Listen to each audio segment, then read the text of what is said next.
You're listening to the Fizzics Ed podcast. For hundreds of ideas, free experiments and more, go to fizzicseducation.com.au. And now, here's your host, Ben Newsome.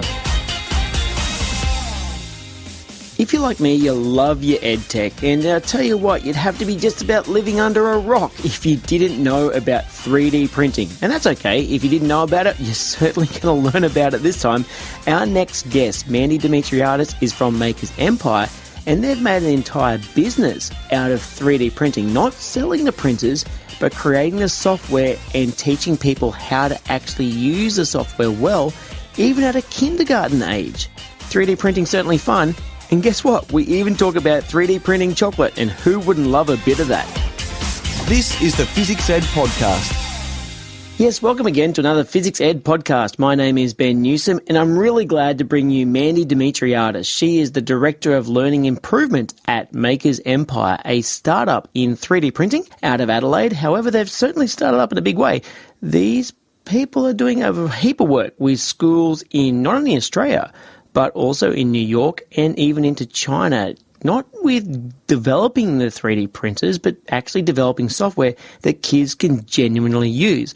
I hope you get a lot out of this. I certainly did. It was really fascinating to talk with Mandi about how she's been working with students and teachers to get the best out of the learning environment for 3D printing. And it really is important for kids to learn how to solve problems in a real way. We even talk about how can kids actually design a prosthetic limb using the 3D printing software that Makers Empire developed. Fantastic. And seriously, they really, really did. So I hope you enjoy this, and I certainly enjoyed it too. Check it out.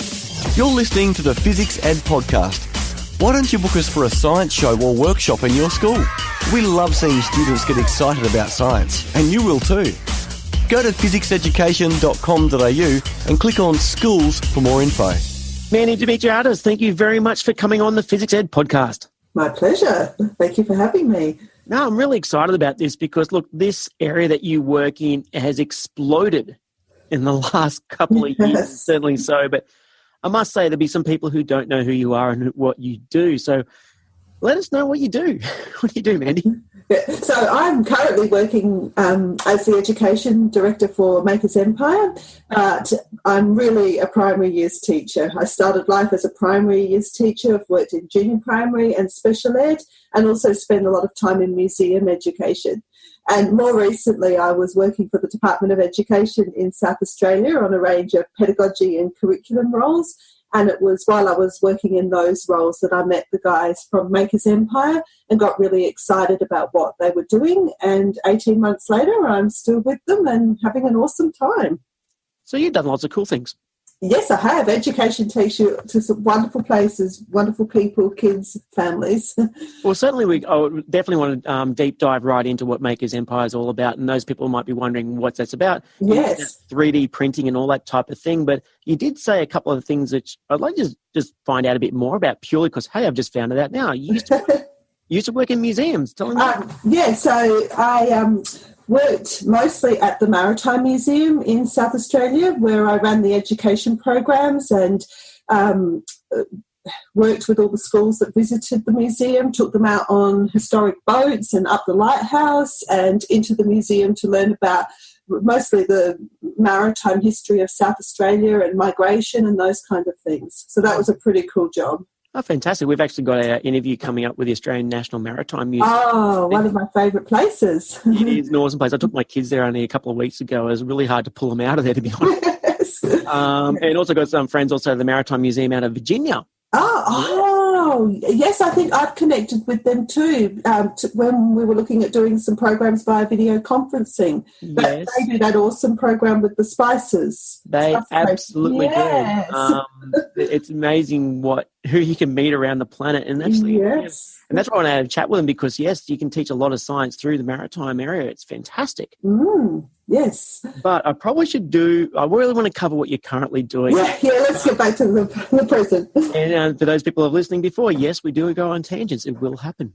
Anyway, all right, so you've been heavily involved with Makers Empire. Now I know exactly who Makers Empire is, but there'll be some people who don't know you at all. Tell us more about Makers Empire. Yeah. Well, Makers Empire is a company based in Adelaide, but we've now worked with thousands of schools and teachers around the world, particularly the primary middle age group, to get started with 3D design and 3D printing in their classrooms.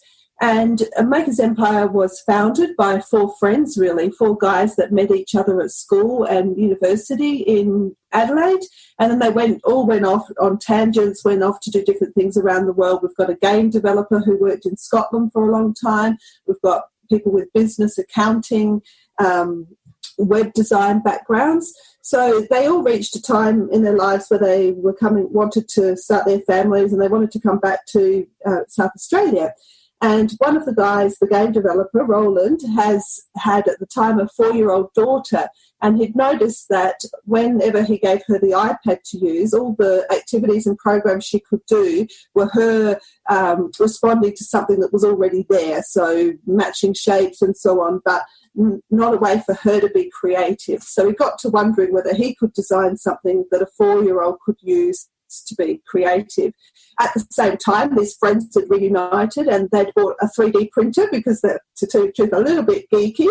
They were intrigued with what a 3D printer could do. So they got those two things came together, and Makers Empire was born with really easy to use software that helps young people to create things that are 3D printable. And then the company evolved from that to needing to find a purpose for designing and printing. So they realised pretty soon that they needed to position this in education, that it wasn't really about the printing, it was about students having access to these tools to be creative, to solve problems, to make their own stuff. Well, that's right. I mean, those people, if you haven't been onto makersempire.com, you should check out some of the stuff they've done. And one of the things that really grabbed my eye, and I thought this is just fantastic, is this video where kids are trying to solve the problem of dealing with a prosthetic limb. Yes, that's right.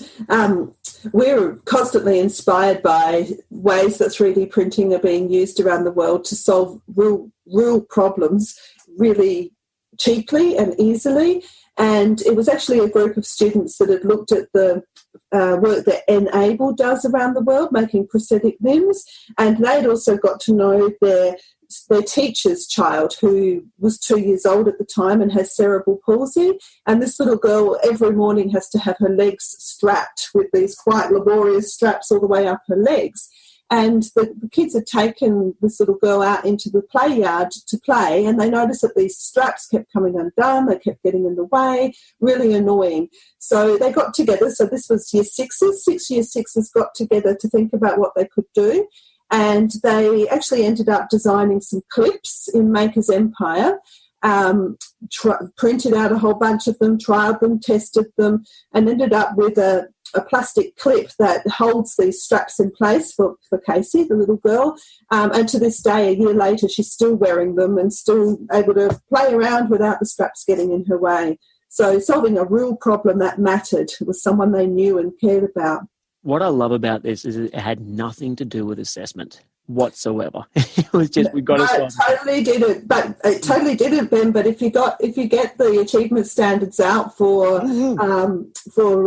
design and tech, it ticked all the boxes at a really high level. They would have smashed those, and to be honest, not only for their year group, probably right into middle high school. It totally did. In fact, I often use that example and show it to teachers first, and then get them to plot it on the achievement standards. And it's off the scale, as well as all the other stuff that came in, all the general capabilities and the empathy and all of those things. And this is actually really what this whole STEAM movement is. Like, okay, we could get in a debate of whether it's called STEM or STEAM or whatever, but to be honest, just this design thinking is critical, because when kids are motivated to solve a problem they care about, do they do a good job with it?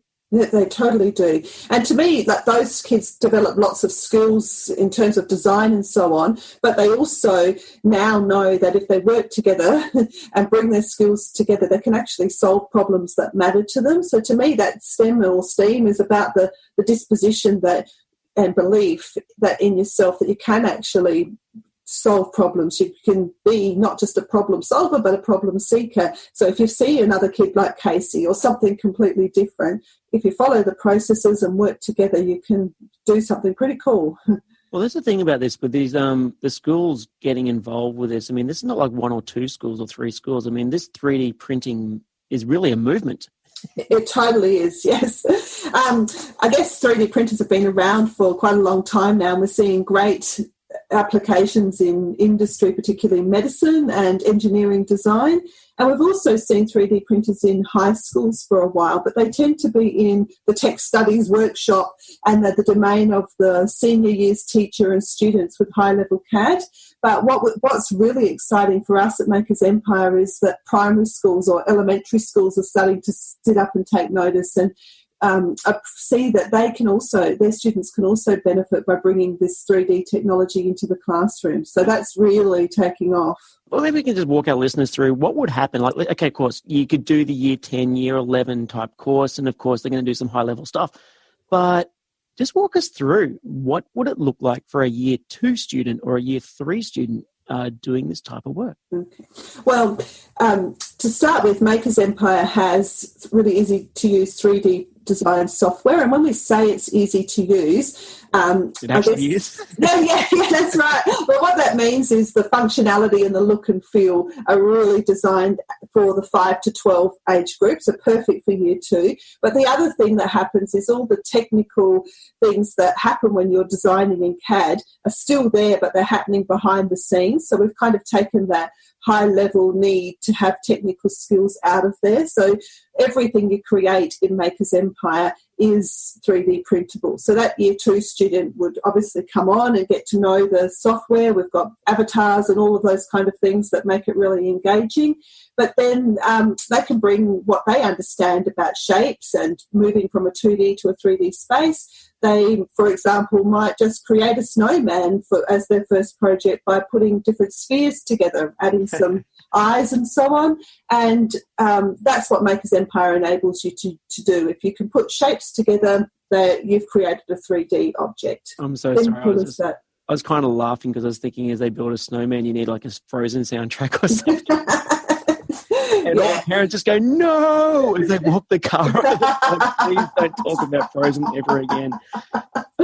Look, my daughter's 8 and we went through the Frozen time. But anyway, I have an 8-year-old niece with a Frozen bedroom, so yep, I'm totally Look, kids would love this because, I have seen the software in action, and dragging and dropping these different 3D structures together seems so implicitly simple.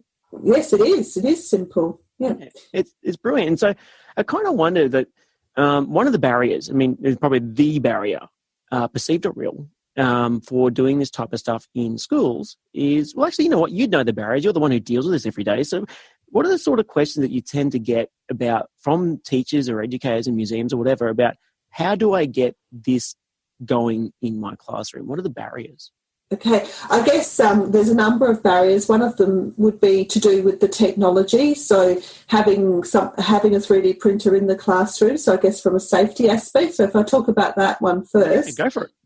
One of the things that Makers Empire has done, we don't actually sell 3D printers, but every time a new one comes on the market, the guys buy it because they like new toys and they test it out. So they're actually really well placed to give non-biased advice about 3D printers that work well in classrooms. We've also got our head around all the different safety guidelines for different education departments and so on. Yep. And I digress, but literally our offices, we're part of a creative hub, so we're in an old church that... Yeah, I love that space. It's so cool, that has all different small businesses in creative fields, so music, app development and so on.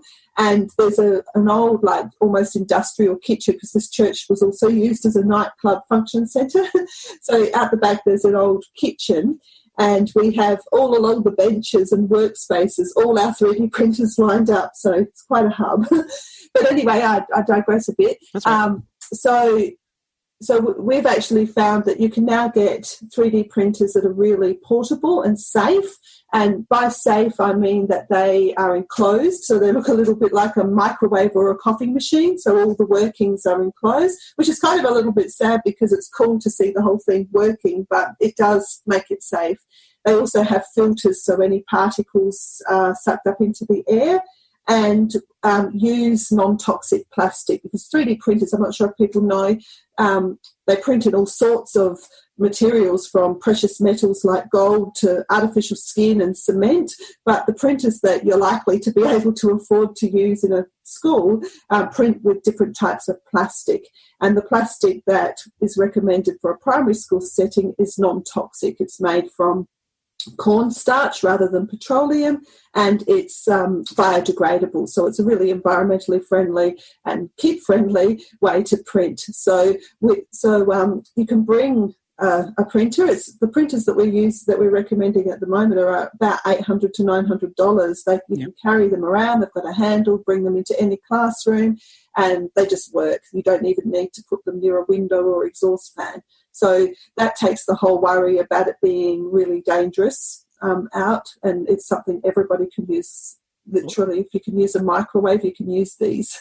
Well, absolutely right. I mean, obviously, everyone's got their budget in their school, of course, but it is accessible. I mean, it's less than the cost of a whole bunch of robots to go into a school or whatnot. But even if you didn't want to get it, I mean, the fact that you guys have this facility in the back of the church. Yeah, I know. Yeah. And I guess the other thing I'd say, Ben, is that you don't even need a printer. No, because really the learning happens with design and trying things out and coming up with ideas, and there's so much there. And even if you do want to print, you can outsource it. So there's increasingly 3D printing hubs and libraries, and even some office works that will print your design for you. So what, just out of interest about that, I mean, have you had, like, obviously you do a lot of work with schools, but let's just go down this path. I mean, libraries and maker spaces, I mean, that's a big thing and growing. It is, and that's where our key audience is primary schools, but we get a lot of inquiries from libraries, public libraries and school libraries, setting up maker spaces, and a lot of them are including 3D printing and Makers Empire software as part of that. So and what's beautiful about that too is the maker spaces in community libraries are bringing in that cross-generational learning. So you've got little kids designing on Makers Empire and teaching. In one case, I saw a retired engineer who obviously had awesome way of thinking and talking about making, but hadn't seen anything like this before. So you've got that awesome cross-generational link happening. Oh, it's brilliant, because this is not just happening in Australia. I mean, you guys are not quite global, but geez, you're getting close. Yeah. Our core audiences, core schools are in the US, China and Australia. And we also have a few in places like India and South Korea and Hong Kong. Just wondering, just out of interest, I mean, obviously Makers Empire, I mean, like any place that wants to work well with schools, of course, you're going to continue to grow and do good stuff. But the industry as a whole, 3D printing, design thinking, that type of thing, I mean, I kind of wonder, where do you think this is all going? I think that design thinking is the key to so many things. And I know you said about in general, but when I think about our young students, we don't know what the future is going to be like for them. I guess what we do know is it's going to be changing all the time. So we really need our students to be equipped with the ability to adapt to change and be able to solve problems that we've never come across before in ways that we've never come across before. And I really strongly believe, and this is one of the core philosophies at Makers Empire, that if our students have ways of approaching change and new problems, then they're going to be really well equipped with that. It's not specific skills, but it's a way of thinking and being open to new ways of thinking and change. And I think design thinking is one of the best ways of doing that, having a process that you can really bring to any situation that you face. And it also, what design thinking does is helps us take a tricky situation or challenge and turn it into an opportunity. So turn it into an opportunity to explore ideas and test things out and solve problems, come up with new ways of doing things. So what are some of the cool lessons that you've seen teachers produce? Like, I mean, teachers are highly creative people. And absolutely. I'd love to hear just what sort of things have you seen that have been teacher-led, that have been done by the students?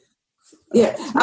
And when we were talking before about the challenges, and I went down the safety road, the other challenge is teachers feeling like they can use these 3D technologies in their classroom, and that they actually have time to do that. It's in a crowded curriculum that these technologies actually can be part of the whole curriculum, not just technology. So I guess the great examples I've seen have been where the teacher has brought everything together, so almost like a project-based approach where the students are working through design, but they're also bringing in lots of other areas. So, for example, in fact, I was just watching a little video that a school made, that we have a school where we're working with called Mandala. It has 35 students, and it's really close to the Victorian border in South Australia. Yeah. And these 35 students heard about the Local Progress Association put out a request, like a competition, to design a new entrance to the town. So the students, they're all in the same class, they all worked together to explore this idea. So the teacher took this up and thought this is a great opportunity. So an entrance as in welcome to Mandala. So the students went out to the different road entrances in the town. They did lots of measurement. They thought about road safety, things like if we design an entrance, we don't want it to distract drivers and have people running off the road. So what's too much and what's just right. And then they were also measuring angles and so on, about where would we need to position our artwork or sculpture so that people coming in can see it. And then they went back to school and they used Makers Empire to create their different designs. And they were thinking about how would they communicate what's important to Mandala. So they were thinking about history, they were thinking about industry, things that are important to the area today. And then they were working, so this is students from 5 to 12 years old, then worked together to create these 3D printed prototypes, took them to council, and now the council are working with the kids to design this entrance to the town. So wow. Awesome example, and bringing in the community and bringing in all the learning areas that had everything in that example. It's just embedded in real life. That's just awesome. Yeah. Yes. Obviously, that's a proper jump into it. Like, that's really going. Yes. I love it. I mean, of course, there'll be some people that'll be a bit tentative. They know they want to do it, but they're not too sure to start. Yeah, totally. Yeah. How do you help those people?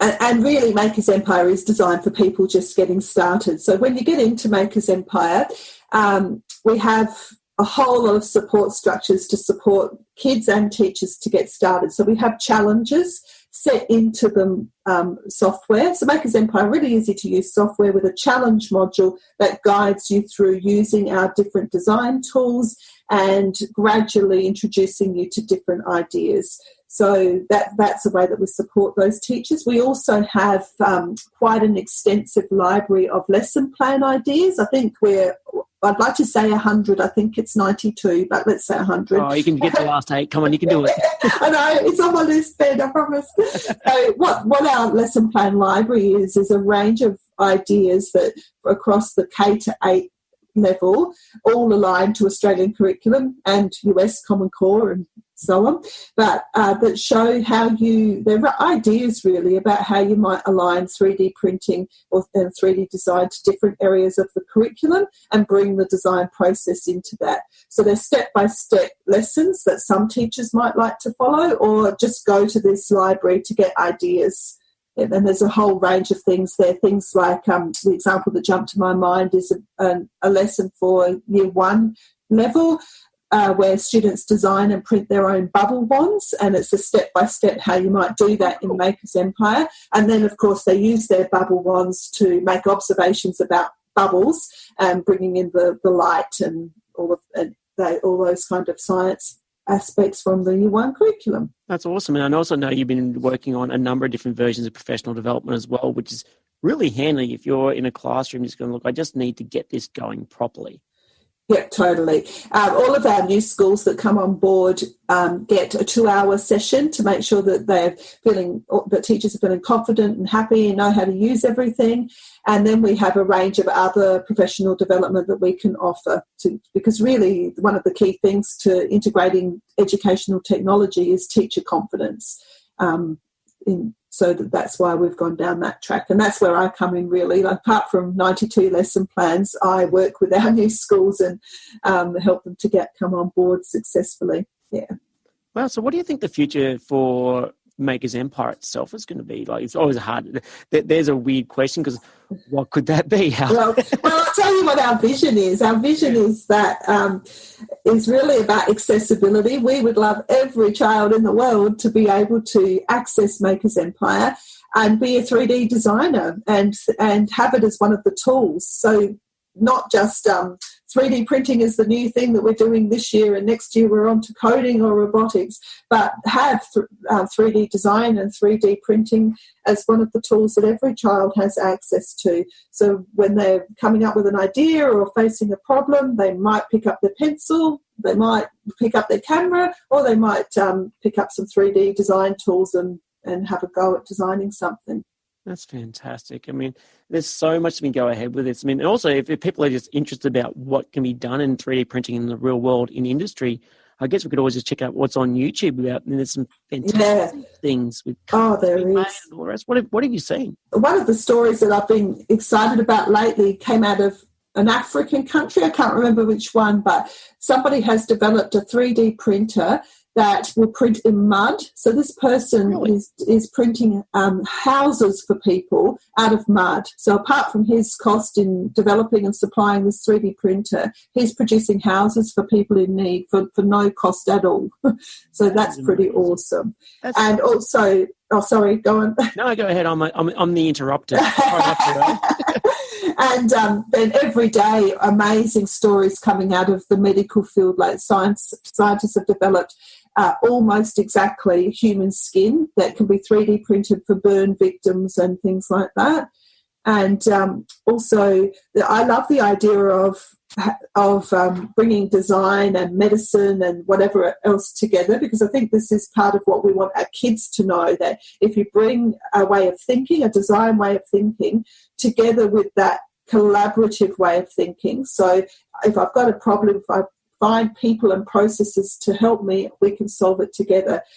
Awesome examples around that. And one of them that jumps to mind is something I read about with some co-joined twins, and the surgeon worked together with a designer, and they actually 3D printed a model of the section of the two babies' bodies that were joined. So that enabled the surgeon to practice and to work out the best way to separate these twins before he'd even touched them. So when you think about what that must have done for ensuring a much more successful outcome and less intrusive, was pretty awesome. And it worked, by the way. What I love about this is that you can go from the real life-changing examples, I mean, building houses in Africa, through to medicine. I mean, that's fantastic. Yeah. All the way through to the outright frivolous. I mean, I watched you do a lesson once, and you were mentioning printing with chocolate. Absolutely. In fact, Hershey's have brought out a printer that's now available at the consumer level, where you can design anything you like. Like, you could even scan your body and print yourself out in chocolate. And as you say, that's not going to solve any world problems, probably create a few, but it's pretty awesome. Hello to all you chocolate makers out there. Actually, as a side note, and this aside, I actually read a great article, I think it was in New Scientist, or was it Cosmos Magazine, about the 4,000 odd different chemicals that are found within chocolate. Oh my goodness! And yeah, there are. It's serious. It's not just theobromine. Theobromine, yeah, it's theobromine. The main part, which is makes people go, "Oh, that is chocolate. That is a flavour."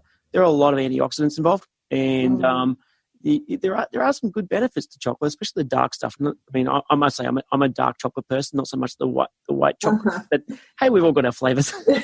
Absolutely. Yeah, I believe dark chocolate washed down with red wine. Isn't that right? Okay, so that's a lesson plan for tonight for all you teachers. I don't know how I'll get that into the private K to A age group. Maybe on the tertiary level.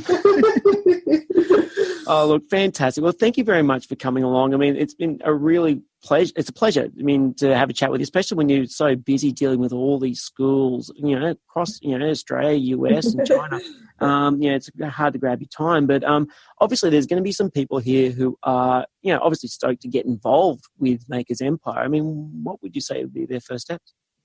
Well, I would suggest hopping onto our website and having a look at what we do. So that's makersempire.com.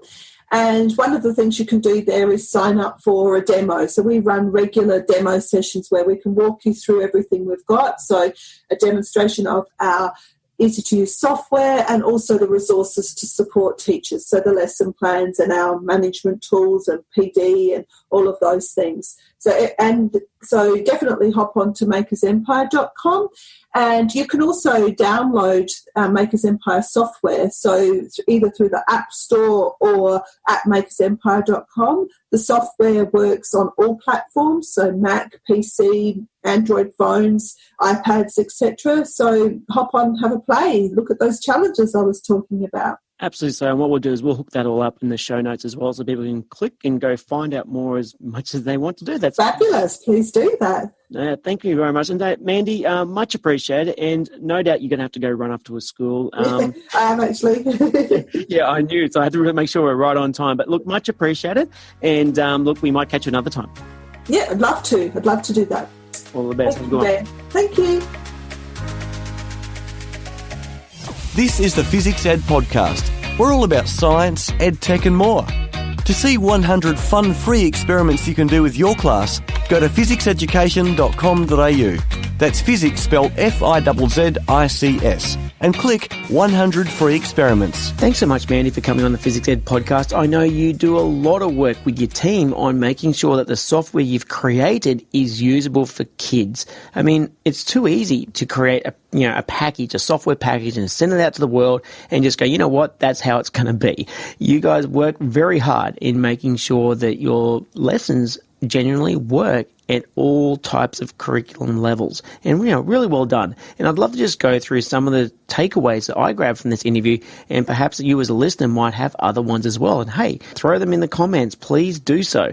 It's always good to know what you're taking out from these podcasts. So lesson number 1 for me was, if you're an education app developer, maybe consider making your software easy to use. I mean, I know it seems odd to say that, because as a developer, of course you want your software to be easy to use, but think of it from the user perspective. Especially think about what it's like to use your software if you are 6 years old. I mean, imagine if you were 6 years old and you're trying to use a piece of software where it's asking you to do things that you can't read, and it's asking you to do numbers that you can't really add up or multiply. It gets really difficult, let alone trying to think about a 3D environment, a spatial environment, which is hard to get your head around at the best of times. And obviously Makers Empire did a very good job with this. Secondly, if you are, again, working in education app development and you're working with schools, please consider taking the time to create some professional learning opportunities for teachers.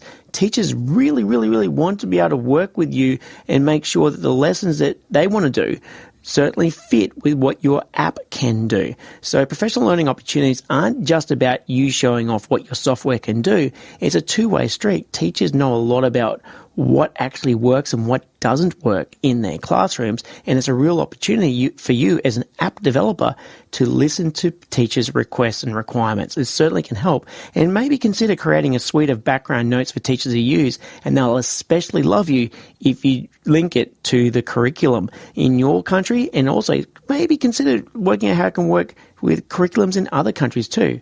Finally, if you're a teacher, consider 3D printing as part of your overall teaching plan. Now, let's be honest. Not everyone can afford 3D printers up front. Let's just be honest. Some are just too expensive for certain environments, and we totally understand that. However, if you can get a download of the software from Makers Empire, at least kids can experience creating stuff within a 3D environment. And from there, maybe you could pair with another school to perhaps co-purchase a 3D printer. Or in the case of Makers Empire, I know that if you get in touch with them, you can probably create your software where they can print something off for you at a small cost. So there are a couple of different ways this can be done. Don't think about cost as being a barrier for kids to be able to at least understand what happens in 3D printing and why this is potentially a game changer when it comes to the future. Thanks for listening to the Fizzics Ed Podcast. Love your science? We do too. Here's this episode's education tip of the week. Grab your pencil and get ready to make some notes. So for this week, I'd like you to consider getting kids to go back to basics and make a science poster that really communicates something they really are passionate about and care about and they want to tell the world about. So let's see if we can go through some of my 6 tips for kids creating a great science poster that really works. Number 1, make the content obvious. I mean, that's pretty obvious, right? Make the content obvious. But sometimes you look at a science poster in a classroom and you go, what are you trying to actually tell me? Get the kids to really make the illustrations and the fonts clear and everything really obvious. And that actually brings us to number 2, font size matters. Sometimes when you look at science posters created by kids and they've got tiny little itty bitty writing and you can't really see it unless you're really, really close. Really, you should be able to see what is the content about, especially if you can stand back 5, maybe even 10 meters in your classroom. That actually forces kids to think very carefully about the content they're going to put on their science poster that will communicate their message effectively, which means they're going to have to learn to edit and color it. And that actually is important. And when it comes down to not only editing, you've got to edit your content so that, number 3, the content works with your audience. Who is this science poster designed for? Is it for the kids in the room? Is it for the teacher in the room, especially if it's about a mark? But it doesn't always have to be about a mark. It could be about, are you communicating an idea in your science poster for a parent night or for a science festival, perhaps? Know your audience. How educated is the audience? What is their background in the audience? What would make the audience want to read the science poster in the first place? And tip number 4, more imagery, less words. No one likes really a block of text. It really doesn't help much, and especially, like I said before, the font is really, really, really small. You don't want to do that. Get some images that sing, that really show what is it that you're trying to communicate. It can really help. Now, number 5, which is often missed, is acknowledgments. Acknowledge where you got your source of information. What are your references? Especially as you go further and further through school and then into university, you need to acknowledge your source of information. Otherwise, people can actually question you and say, well, are you just making stuff up, or is there an actual background and research to what you're doing? And finally, 6th tip, when you're making a science poster, sometimes simple is best. And isn't that really key for everything? So there you go. Jump on to a simple project this week. Get your kids considering putting a science poster together that really sings. This is the Physics Ed Podcast. We're excited about science. Grab a copy of our new book, Be Amazing, How to Teach Science the Way Primary Kids Love, from our website. Just search Be Amazing Book. It's available in hard copy and ebook. Go to physicseducation.com.au. That's physics spelled Fizzics.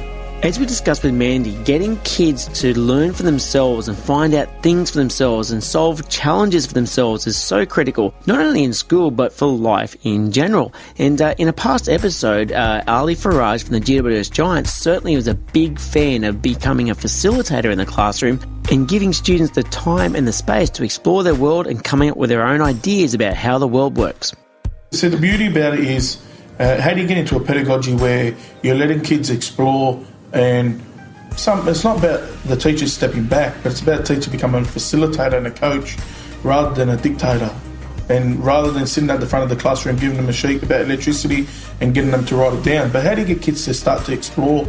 How do you get them to start to become, I guess, people of questions? Why would you give us a lemon? Can it generate enough electricity? What is in a lemon to give you electricity? And then for them to find, a resolution for themselves and come back to you and discuss it.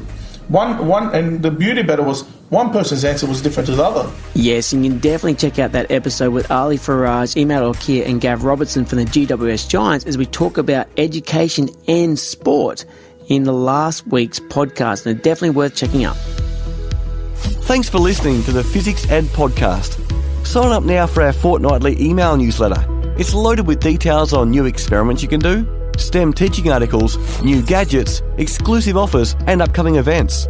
Go to physicseducation.com.au. Scroll to the bottom and add your email. And that just about brings us to the end of yet another Physics Ed podcast. Look, thanks for listening on in. There are still so much more you can do. Jump on our badly spelt website, Fizzics education.com.au, and you will find hundreds of teaching articles and free science experiments that'll certainly help you out in your school. Really check it out. And hey, next week, listen in as I speak with Jan Zanitas, my very good friend Jan Zanitas from CILC, the Centre for Interactive Learning and Collaboration. These guys are fantastic. They have thousands of schools and hundreds of museums, zoos, aquariums, galleries in every key learning area. We're talking science, history, maths, arts, you name it, they probably have it. This is a meet space. We've got all these schools and museums all in one internet spot, cilc.org, where they can meet each other and organise distance education classes. We're talking web conferencing and video conferencing. Jan Zanitas has heaps of experience, and CILC has been around since 1994. They really do know what they're talking about when it comes to global education, and I really think it'd be worth your time jumping on next week's podcast. And as always, make your science lessons be fun. May your science lessons be informative, and please make sure you're grabbing your students' imagination. You've been listening to me. I am Ben Newsome, always will be Ben Newsome. Yeah, you've been listening to me, Ben, and I am from Physics Education, and you've been listening to the Physics Ed Podcast. You've been listening to another Physics Ed podcast. We're excited about science. Subscribe to us on iTunes to download the next episode as soon as it's released. And don't forget, for hundreds of ideas, free experiments, our new Be Amazing book and more, go to physicseducation.com.au.